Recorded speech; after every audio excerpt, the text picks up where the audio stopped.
卢俐的歌剧《绅士梦》一，谢朝中作。卢俐的歌剧风格。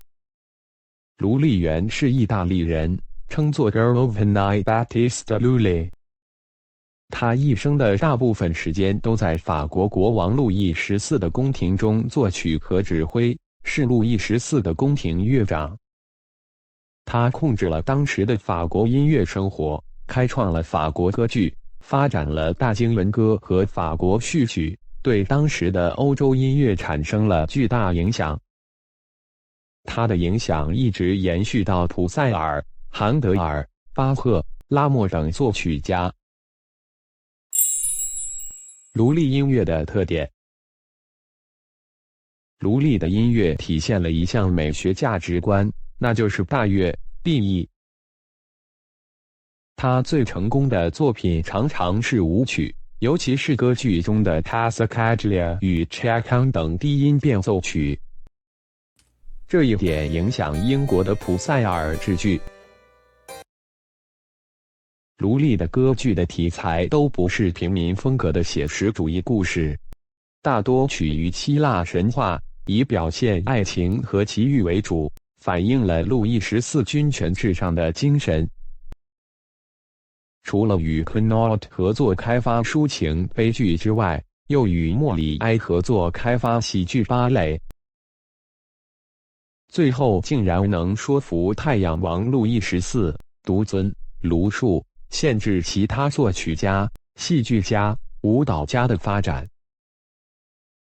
他的歌剧除了角色多，还一定有合唱团，这一点与希腊悲剧一样。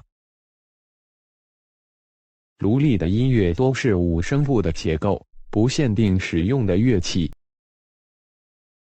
卢俐的乐团编制并不固定，常常用弦乐团、大键琴，加上一些管乐器，鼓双簧管、木质的小号、伸缩号等。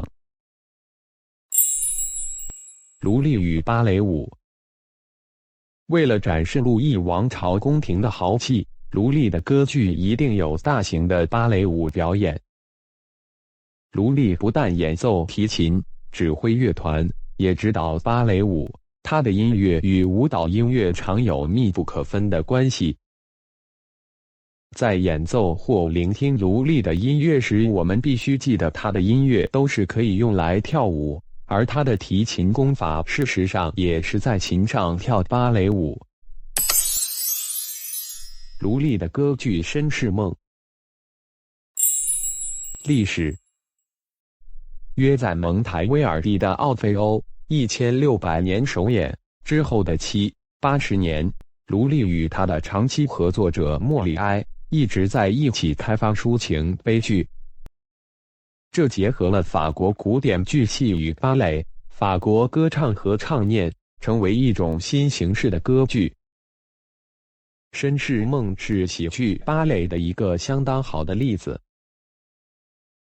音乐、歌唱与舞蹈一体的将剧情发展与角色个性完美表现出来。剧情概要。这歌剧叙述17世纪一位急于晋升贵族阶层的暴发户，从没落贵族买来爵位与封地，甚至也改成他的名字茹尔丹先生。莫里埃亲自饰演这位不学无术及饱受欺辱的富有新晋贵族，他努力学习绅士礼仪，穿华服，热衷结交贵族朋友，企图跻身上流社会。但他请来的各专业老师知道他的来历，都想办法捉弄他。茹尔丹为了攀龙附凤，要把女儿露西儿嫁给克雷翁特假扮的土耳其王子，结果是剧中人一起欺骗他，使得露西儿最终在他的见证下嫁给了克雷翁特。第一幕。舞蹈与音乐老师教导茹尔丹唱歌跳舞的过程。